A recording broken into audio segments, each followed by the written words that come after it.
Un problema grave di cui finalmente si inizia a prendere coscienza. Non è facile ammettere che in Veneto la criminalità organizzata stia piantando radici profonde, ma le indagini e gli oltre 100 arresti eseguiti dalle forze dell'ordine in questi ultimi mesi stanno dimostrando come anche in questa regione mafia, camorra e 'ndrangheta rappresentino una tra le questioni più urgenti da risolvere. È stato ricordato anche dal comandante uscente come non possiamo più parlare di episodi incidentali, ma di un radicamento strutturale della criminalità organizzata in tutta la regione. In particolare le ultime inchieste hanno dimostrato nella provincia di Venezia, nel litorale abbiamo visto l'indagine di Eraclea, quella poi partita da Torino ma che ha avuto un risvolto importante anche a Jesolo, e poi le indagini in corso da molto tempo sul Tronchetto. A metà luglio il deputato mestrino Nicola Pellicani ha portato in Veneto la commissione antimafia a 4 anni dall'ultima missione risalente al marzo 2015.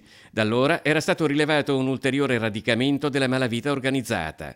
Le audizioni di quest'estate avevano dipinto un quadro inquietante sulla presenza delle mafie a Venezia e in provincia, una situazione complessa che dovrebbe essere affrontata con un organico adeguato, in particolare in procura, dove si registra una carenza cronica di personale. Non bisogna sottovalutare il problema, noi siamo abituati a rimuovere questo tema, perché le mafie hanno tanti modi di manifestarsi, qui non si manifestano fortunatamente in modo violento, col sangue, però sono molto radicati nel tessuto economico della società e su questo bisogna fare un'attività di informazione, di conoscenza e anche di repressione ovviamente.